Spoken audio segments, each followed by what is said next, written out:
Have you ever looked at someone you love and quietly wondered, are they starting to slip away? It's not always dramatic. Sometimes it's in the way they no longer finish their favorite meal, or how they smile a little less, talk a little softer, sleep a little longer. If you're over 65, chances are you've seen these changes in someone close to you, maybe even in yourself, and it leaves you wondering, is this just part of aging, or is it something deeper? The truth is, many families miss the early signs that a loved one may be entering their final year of life, not because they don't care, but because the signs are so gentle, so easy to dismiss as just getting old. But here's what most people don't know. There are 5 subtle changes that often appear months before the end. And if you recognize them early, you can make the most of the time that's left, to connect, to comfort, to say what matters.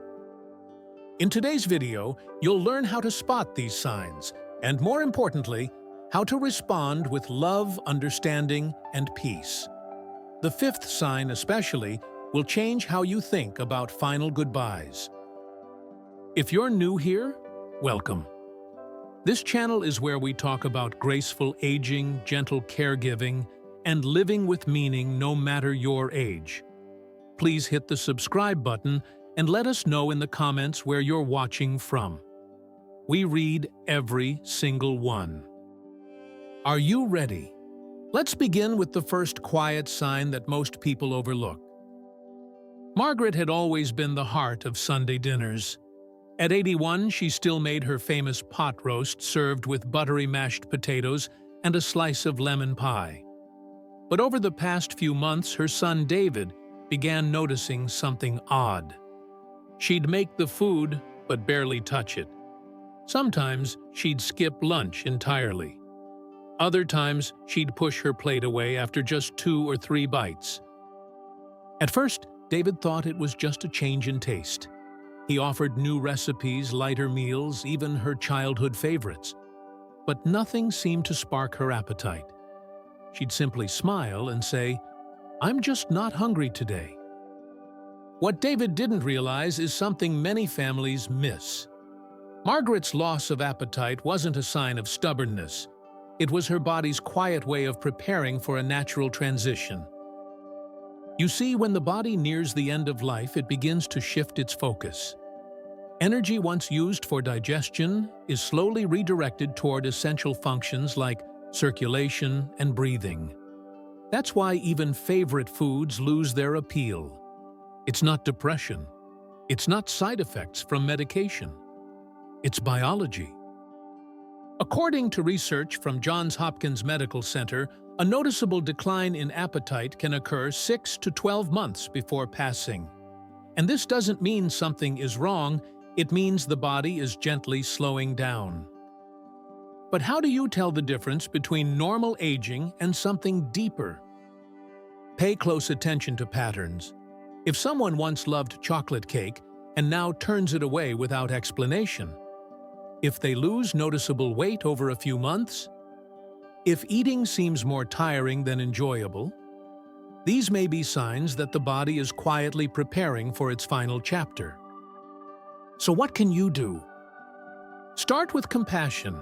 Instead of pushing food off for comfort, sit with them during meals without pressure. Share small portions of what they still enjoy. And most importantly, make mealtime about connection, not calories. Even a cup of tea together, a small bowl of soup, a quiet moment at the table. These can be far more nourishing than a full plate of untouched food. One caregiver once said, "I stopped trying to feed my mother's body. I started feeding her heart." That shift changed everything. And when families approach meals with patience instead of fear, anxiety begins to fade for everyone. No one feels like they're failing. No one feels like they're being forced.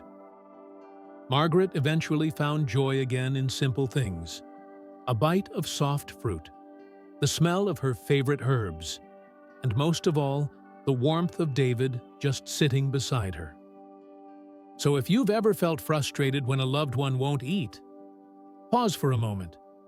Consider what their body might be telling you. You're not alone. Have you noticed something like this in your own family? Type yes in the comments if it sounds familiar. Now, let's move on to the second sign, one that often looks like sadness, but means something much deeper.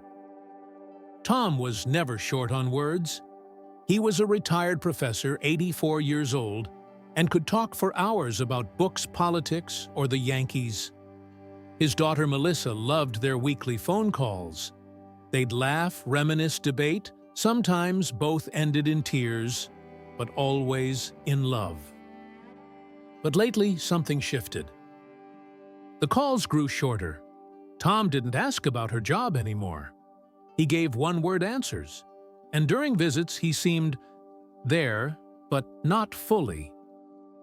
Melissa wondered if he was upset, or depressed, or maybe losing interest in the world. But what she didn't realize was something far more tender. As the body prepares for its final phase, the mind begins to turn inward. According to research from Stanford University, many elderly people start retreating not from love, but into reflection. It's not rejection, it's preparation. Think about it this way. All their lives they've been outward-facing, working, raising families, nurturing others. But near the end, energy becomes precious. The mind, like the body, begins to conserve. And that often means less talk, fewer questions, more silence. Brain scans have shown that during this phase, regions tied to memory and reflection become more active. Meanwhile, those responsible for future planning begin to quiet. This is when many elders begin to review their life, to sort through emotions, to find peace in the stillness. So if someone you love is suddenly less talkative, don't rush to fill the silence. It doesn't mean they love you less. It might mean they're simply looking inward more than outward. What can you do? Be present. Sit beside them without expectation. Hold their hand. Play familiar music. Let silence be a shared space, not an awkward one. And when they do speak, listen, even if it's not much, even if it's just a whispered memory or a soft laugh. These quiet moments often become the ones we remember most. Melissa eventually stopped asking questions that needed long answers. Instead, she began telling her father stories from her own day. She shared photos. She brought his favorite tea, and she let him choose when to speak. One afternoon, after an hour of quiet, Tom simply looked at her and said, "You've grown into a remarkable woman." That was it. But it was everything. Sometimes silence carries more love than words ever could. So if someone close to you is becoming quieter, don't panic. Sit with them. Breathe with them. Let them guide the pace. Have you noticed a loved one becoming more withdrawn? Share your thoughts in the comments. You never know who else might need to hear them. Coming up next is a sign many families mistake for simple tiredness, but it means so much more. Let's explore what happens when sleep patterns begin to change. Helen had always been an early bird. At 86, she liked to start her day with warm oatmeal and a slow walk to her mailbox. She'd spend hours tending to her plants, chatting with neighbors, reading old books on her porch. But over time, something changed. She started sleeping in later. Afternoons became nap time, and sometimes she'd drift off mid-sentence, even in the middle of her favorite mystery shows. Her granddaughter Emily thought maybe it was just boredom. She encouraged more outings, more sunlight, even bought Helen a new puzzle set. But Helen only smiled gently and said, "Maybe later." What Emily didn't realize is something many families don't know. When the body approaches its final chapter, it begins to conserve, not just food, but energy. According to research from the Mayo Clinic, major changes in sleep habits are one of the clearest indicators that vital organs are slowing down. The body instinctively reduces effort, saving its limited strength for essentials like breathing, circulation, and basic awareness. That's why someone who once slept 7 or 8 hours may suddenly need 12 or 14 and still wake up tired. It's not laziness, it's not giving up, it's biology at work.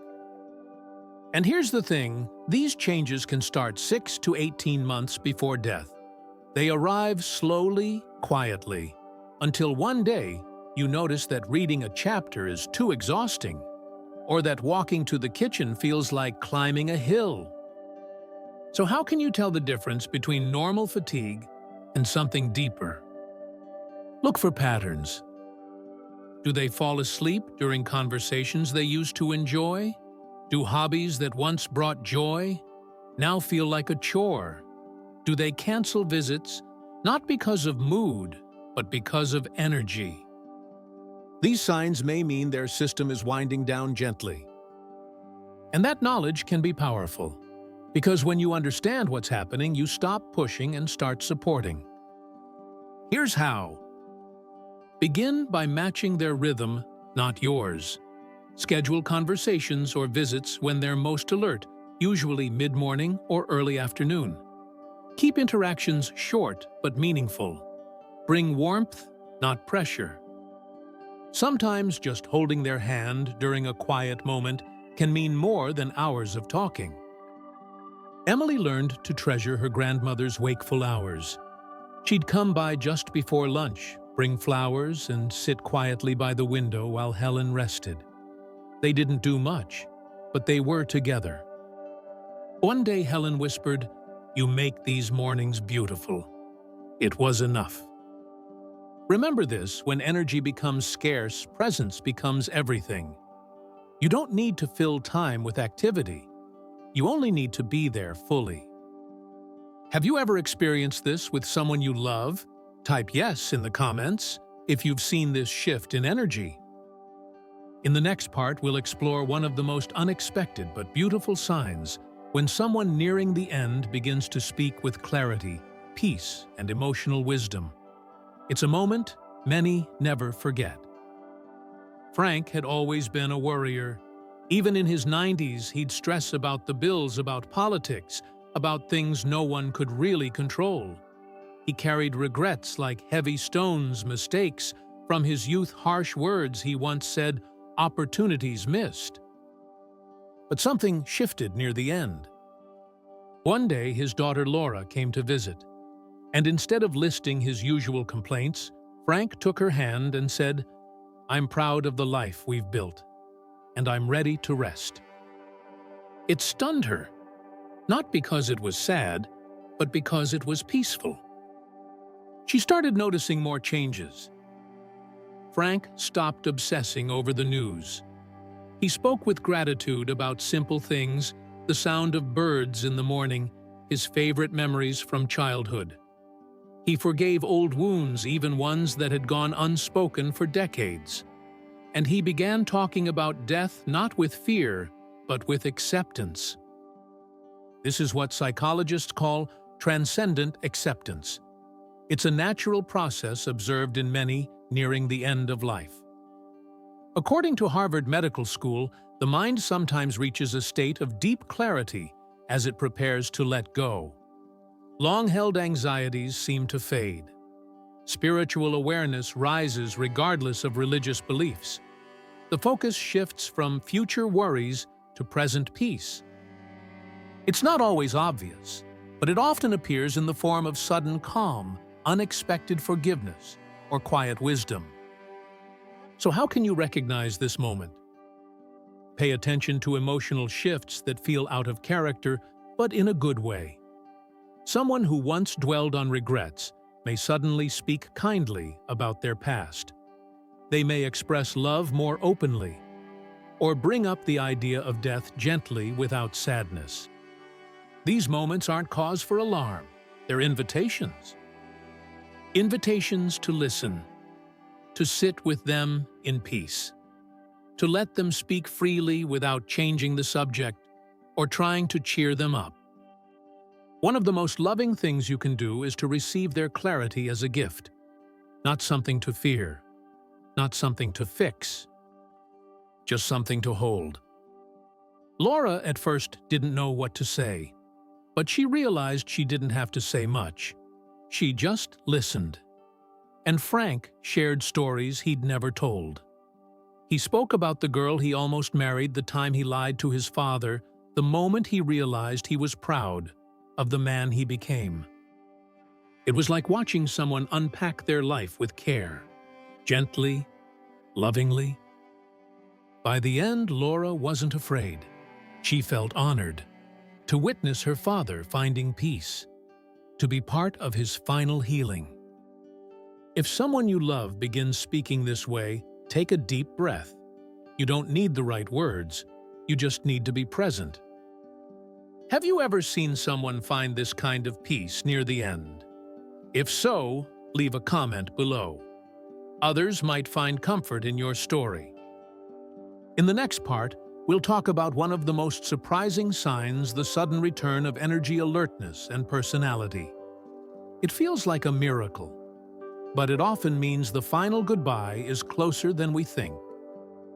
It was early morning when George suddenly sat up in bed.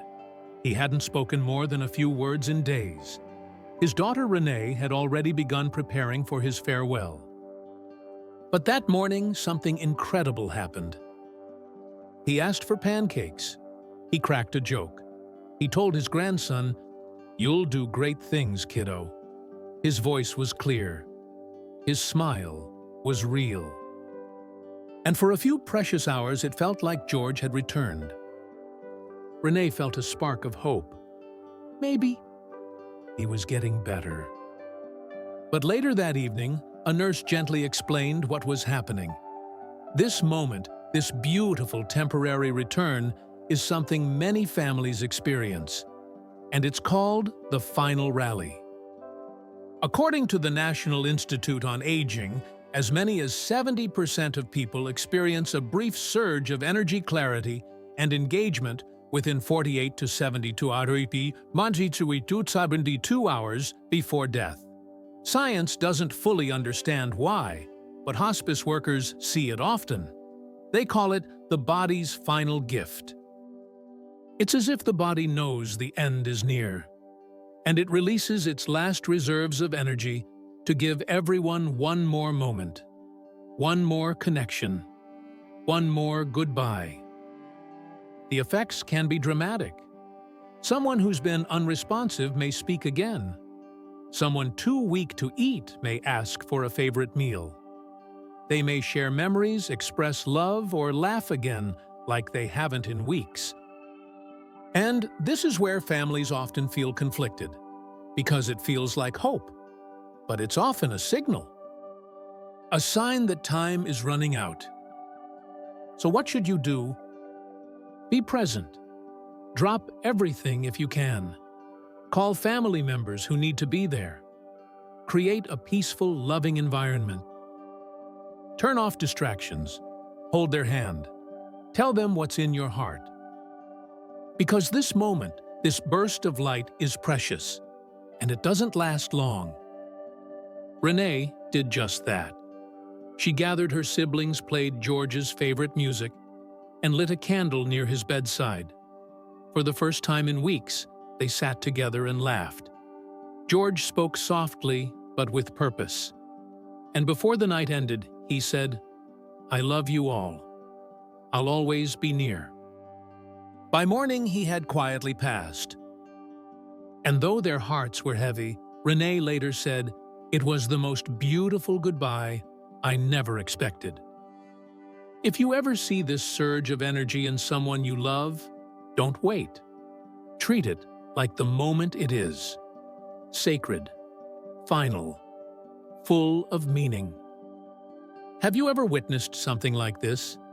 Leave a comment if you have. Your story might bring peace to someone who's wondering what they saw or what they missed. Now let's wrap up everything we've shared so you can hold these signs gently in your heart and know what truly matters in the time that remains. Now that you've heard all 5 signs, take a moment. Let it settle in. Because these signs aren't just warnings, they're invitations. To slow down, to listen closer, to love deeper. Whether it's a fading appetite, quieter conversations, longer naps, unexpected peace, or one final burst of energy, each of these moments is a gentle signal, a reminder that time is precious, that presence matters, that love doesn't wait. The truth is, you are not powerless when someone you love is preparing to say goodbye. You can choose how you show up, with grace, with calm, with hands that hold instead of fix. And it doesn't take a grand gesture. Sometimes it begins with one simple act: a phone call, a soft chair pulled beside their bed, a quiet meal where no one's counting bites, or just sitting in silence, letting your presence speak love without words. That's where the healing begins. If you've recognized any of these signs in someone you love, know that this awareness is a gift. It allows you to shift from fear to understanding, from doing to simply being. And that can make all the difference. So today or tonight, reach out. Even if it's just to say, "I'm thinking of you," even if they haven't shown any of the signs, because no moment of connection is ever wasted. If this video helped you, please give it a like. Leave a comment. Your story matters, and someone else might need it more than you know. And if you'd like more gentle, science-backed guidance for aging well and loving better, click subscribe. We'd be honored to walk this journey with you. Your legs carry your body, but your presence carries love. And love, in the end, is what walks us home. Thank you for watching. We'll see you in the next video.